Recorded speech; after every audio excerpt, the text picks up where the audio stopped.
Hello everyone. आज का ये सेशन उन सभी लोगों के लिए बहुत इम्पोर्टेंट है जिनका बिल्कुल न्यू लाइसेंस बना हुआ है CPWD में।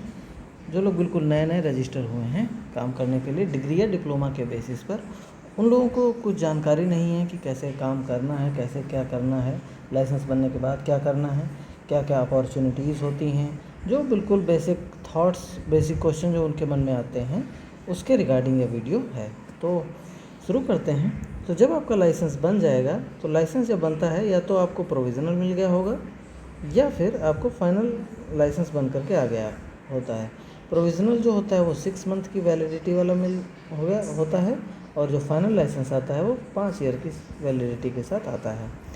जिन लोगों का प्रोविज़नल आ गया है वो उनके मन में आता है कि हमारा फ़ाइनल कब तक आ जाएगा।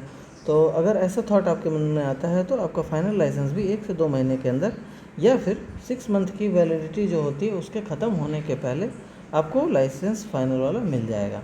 अब अगर आपको प्रोविज़नल लाइसेंस मिल गया है तो क्या आप काम कर सकते हैं? अगला सवाल ये दिमाग में आता है। तो हाँ, बिल्कुल, आपको लाइसेंस मिला है, आप बिल्कुल काम कर सकते हैं। जब लाइसेंस आपका बन जाएगा तो उसके बाद आपको क्या करना होता है, ये क्वेश्चन भी आपके दिमाग में आएगा। तो सबसे पहला काम होता है कि आप जो है एक डिजिटल सिग्नेचर सर्टिफिकेट बनवा लेंगे। डिजिटल सिग्नेचर सर्टिफिकेट जो बनवाएंगे वो 2 टाइप का, मतलब दोनों कैटेगरीज़ का मिला करके होना चाहिए। एक तो इनक्रिप्शन टाइप का होना चाहिए, दूसरा साइनिंग टाइप का होना चाहिए। दोनों होना चाहिए, ऐसा ना हो केवल साइन करने वाला हो और डॉक्यूमेंट के इनक्रिप्शन वाला ना हो, तो वो भी आपके किसी काम का नहीं है सस्ता लेने के चक्कर में। जनरली DSC बनाने में आपको जो है 2,000 रुपये से लेकर के 3,000 रुपये के बीच में खर्चा लगभग आता है, या फिर जो है 3,500 भी कोई लोग लेते हैं। एक तो आप DSC बनवा लेंगे। जब DSC बन जाएगी तो साथ ही साथ आप अपना एक स्टैम्प बनवा लीजिए और एक जो है लेटर पैड बनवा लीजिए। बिल्कुल ये बेसिक है, इतना तो आपके पास होना ही चाहिए। जब आपका ये तीनों बन जाएगा या DSC बन करके आपको मिल जाएगी, देन आप जो है CPWD की वेबसाइट पर जा करके वेंडर रजिस्ट्रेशन कर सकते हैं। अगर आपको वेंडर रजिस्ट्रेशन कैसे करना है नहीं मालूम है तो हमारे चैनल पर जा करके वेंडर रजिस्ट्रेशन कैसे करना है उसका वीडियो है, उसको भी जा करके आप देख करके अपना रजिस्ट्रेशन कर सकते हैं। जब आपका वेंडर रजिस्ट्रेशन हो जाएगा, देन आप जो है वो क्या कर सकते हैं, आप टेंडर में पार्टिसिपेट करने के लिए बिल्कुल रेडी हो चुके होते हैं। अब नेक्स्ट क्वेश्चन आता है कि हम पार्टिसिपेट कैसे करें, हमको उसकी जानकारी नहीं है। तो CPWD की ई टेंडर की वेबसाइट है, आपको उस पर जाना है। तो ये CPWD ई टेंडर आपको सर्च करना है गूगल पर, और ये CPWD ई टेंडर की वेबसाइट आपको ओपन हो जाएगी। यहाँ पर देखिए आपका पूरे टाइल्स बनी हुई हैं अलग अलग कैटेगरीज़ की। ये है न्यू टेंडर का सेक्शन। यहाँ पर जो टेंडर एक्टिव होते हैं वो यहाँ पर आपको दिख जाएंगे। ये है कॉरिजेंडम का सेक्शन। यहाँ पर अगर किसी टेंडर के रिगार्डिंग कोई मॉडिफिकेशन होते हैं तो उसके रिगार्डिंग आपको इन्फॉर्मेशन इस टाइल से मिल जाएगी। इसके बाद ओपन टेंडर, यहाँ पर आप जो भी टेंडर ओपन हो चुके हैं अभी तक उन सब की डिटेल यहाँ पर आप देख सकते हैं। और ये ऑल टेंडर का सेक्शन है, मतलब सारे ही टेंडर ओपन या फिर जो एक्टिव हैं उन सभी टेंडर को आप यहाँ पर देख सकते हैं।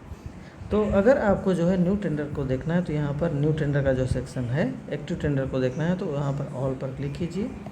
ये बिल्कुल सर्च करने के ऑप्शन यहाँ पर आपको दिख जाएंगे। अब आप जहाँ पर भी रहते हैं वहाँ के टेंडर देखने के लिए ये पूरा इधर का सेक्शन आपको पूरा सेलेक्ट करना पड़ेगा। सपोज़ दैट अब आपको जो है आपको टेंडर देखना है, कहीं का भी देख सकते हैं। सपोज़ दैट गुवाहाटी के देखना है टेंडर, तो यहाँ पर रीजन गुवाहाटी सेलेक्ट कर लीजिए। गुवाहाटी के अंदर में जो है 3 चीफ़ इंजीनियर के ऑफिसेस हैं और 3 सुपरिटेंडेंट यानी SE के ऑफिस हैं। चीफ़ इंजीनियर गुवाहाटी है, चीफ़ इंजीनियर शिलोंग है और चीफ़ इंजीनियर अगरतला है। यहीं पर आपको नॉर्थ ईस्ट के सारे टेंडर यहाँ पर लगभग मिल जाएंगे, सारे ही मिल जाएंगे। चीफ़ इंजीनियर गुवाहाटी सेलेक्ट कर लिया। गुवाहाटी सेलेक्ट करने के बाद ये गुवाहाटी के अंदर जितने ऑफिस हैं वो यहाँ आ जाएंगे।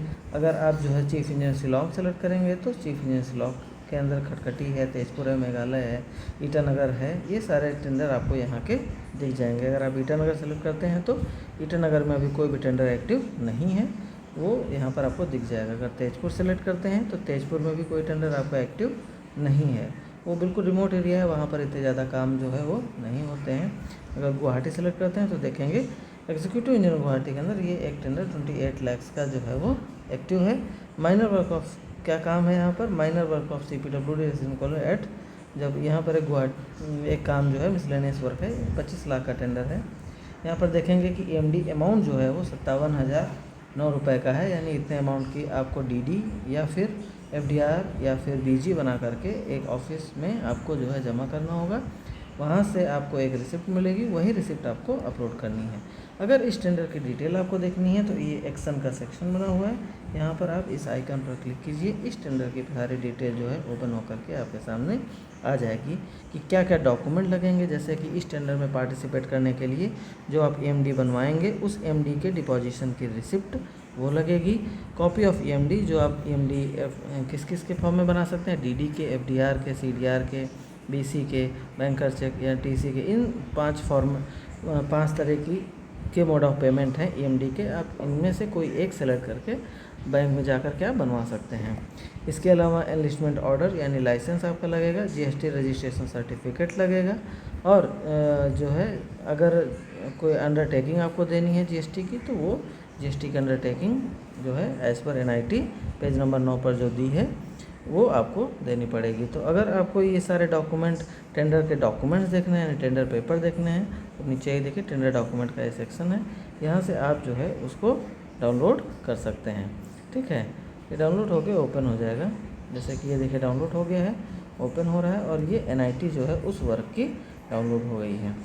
तो ये था कि CPWD के टेंडर आप ऐसे देख करके कर सकते हैं। अब आप एक चीज़ देखेंगे, ध्यान देने वाली चीज़ है कि CPWD के टेंडर में आप पार्टिसिपेट करने के लिए बिल्कुल मिनिमम डॉक्यूमेंट्स की ज़रूरत होती है। यहाँ पर आपको कोई वर्क एक्सपीरियंस देने की ज़रूरत नहीं है। आपने कुछ काम किया है या नहीं किया है इससे कोई फ़र्क नहीं पड़ता है, बस आपके पास CPWD का लाइसेंस है वही काफ़ी है। लेकिन अगर आप जो है केवल देखिए 1 2 3 5 डॉक्यूमेंट है, बस यही रिक्वायर्ड है इस टेंडर में पार्टिसिपेट करने के लिए। लेकिन अगर आप अपने अपॉर्चुनिटीज़ को इन्हेंस करना चाहते हैं, आप और भी टेंडर में पार्टिसिपेट करना चाहते हैं सेंट्रल गवर्नमेंट के, तो सेंट्रल गवर्नमेंट के और टेंडर आपको दिख जाएंगे CPPP पर, यानी सेंट्रल पब्लिक प्रोक्योरमेंट पोर्टल पर आपको जो है वो दिख जाएंगे। तो आइए सर आपको उसको भी दिखा देते हैं। तो CPP सर्च करेंगे, यहाँ पर देखिए सेंट्रल पब्लिक प्रोक्योरमेंट की वेबसाइट आपको दिख जाएगी, आपको ये ओपन कर लेनी है। इस वेबसाइट पर आपको सबसे पहले टेंडर में पार्टिसिपेट करना है, तो यहाँ पर जो है आपको रजिस्ट्रेशन करना पड़ेगा। ठीक है, तो रजिस्ट्रेशन कैसे करना है उसका भी वीडियो जो है मैंने बना दिया है। आप जो है ईज़िली उसको हमारे चैनल पर जा करके देख के एज इट इज़ करेंगे तो कोई भी समस्या आपके सामने नहीं आएगी टेंडर में पार्टिसिपेट करने की। इवन CPP पर भी कैसे टेंडर में पार्टिसिपेट करना है इसका वीडियो भी मैंने बनाया है। तो टेंडर में पार्टिसिपेट करने के लिए सबसे पहले बिडर को अपना एनरोलमेंट करना होता है। कैसे एनरोलमेंट होगा इसका वीडियो मैंने बना दिया है, आप सेम एज इट इज़ देख करके बना लीजिएगा, कर लीजिएगा। ठीक है, तो ये था कि यहाँ पर भी आप अगर आपको जो है एक टेंडर्स को देखना है कि इस वेबसाइट पर टेंडर कहाँ पर देख सकते हैं, तो यहाँ देखिए टेंडर बाय ऑर्गेनाइजेशन का एक सेक्शन बना हुआ है। आपको जो है टेंडर बाय ऑर्गेनाइजेशन पर क्लिक करना है। ठीक है, तो ये इतने सारे ऑल ओवर इंडिया में टेंडर सेंट्रल गवर्नमेंट के जो ऑफिसेस होते हैं उनके बिल्कुल इतने सारे टेंडर एक्टिव हैं। Suppose that Tata memorial centre जो है उसके 42 टेंडर एक्टिव हैं।